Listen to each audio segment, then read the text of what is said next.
जब तक उपासना का स्थापन नहीं होता तब तक वासना रहती है, और वासना दुर्गति कराती है, गंदे आचरण कराती है। वासना को उपासना से काटना ही पड़ेगा यदि दुखों से मुक्त होना चाहते हो तो। प्रत्येक शरीरधारी दुख नहीं चाहता, सुख चाहता है। प्रत्येक शरीरधारी की चेष्टा मुझे सुख मिले इसलिए होती है। परिणाम में दुख क्यों मिलता है? ना चाहने पर परिणाम में दुख मिलता है, क्योंकि तुम्हारी क्रिया गलत है। चाहते हो सुख, लक्ष्य बनाया सुख, और जो क्रिया करी उसका परिणाम होता है दुख। बस यही भाव समझना है। तुम्हारी क्रिया शुद्ध हो गई, तुम्हारा चिंतन अशुद्ध हो गया, तुम्हारा लक्ष्य गलत हो गया। उसी को सुधारने के लिए मानव देह मिला है। मानव देह में भी कुछ ऐसे सौभाग्यशाली हैं जिन्हें सत्संग मिला। नहीं, असंख्यों की संख्या में मनुष्य हैं पूरे विश्व में। क्या सब इस समय सत्संग सुन रहे हैं? क्या सब उपासना के भाव में हैं? क्या सब नाम जप कर रहे हैं? नहीं। परिचय ही नहीं है कि कोई भगवान है, उसको प्राप्त करना लक्ष्य है। ये तो केवल सौभाग्यशालियों को मिलता है।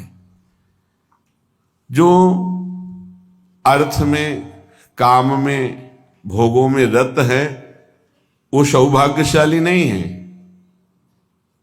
सुनो उमाते लोग अभागी, हरि तज होए विषय अनुरागी। ये भगवान शिव बोल रहे हैं, महादेव, देवाधिदेव, जगत गुरु।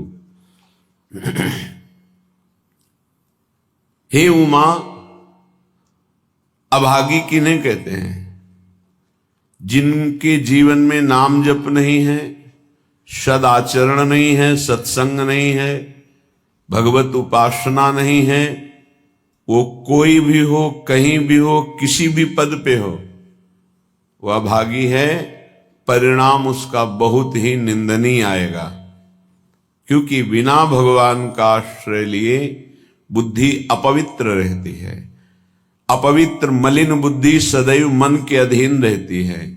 मलिन मन इंद्रियों के अधीन रहता है, इंद्रियां विषयों के अधीन रहती हैं, और देहाभिमानी जीव विषय भोक्ता और कर्म करता बन करके बार बार जन्म मरण को प्राप्त होता है। यह है प्रपंच। इस प्रपंच से मुक्त होने का सौभाग्य अपने लोगों को मिला है, क्योंकि भगवत चर्चा कथन श्रवण परम पावन महामहिम श्री वृंदावन की रज में बैठकर। श्रीपाद प्रबोधानंद जी महाराज कहते हैं, यहां वृंदावन की लताएं, बड़े बड़े महात्मा परमहंस जो भजन करके भगवत प्राप्त हो गए, श्री जी की कृपा हुई। कोई वृंदावन में बेली बना, कोई लता, कोई वृक्ष, ये कोई महात्मा है, ये साधारण नहीं है। जैसे उद्धव जी याचना करते हैं कि वृंदावन की कोई गुल्म लता औषधि हमें बना दिया जाए, जिससे इन प्रेमियों की चरण रज उड़कर हमारे ऊपर पड़े और हम कृतार्थ हो जाए।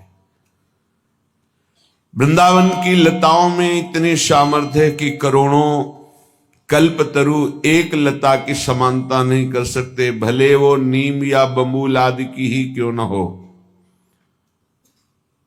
वो कोई महान परमहंस भजन किए हुए भगवत प्राप्त महात्मा वृक्ष का रूप धारण किए हुए।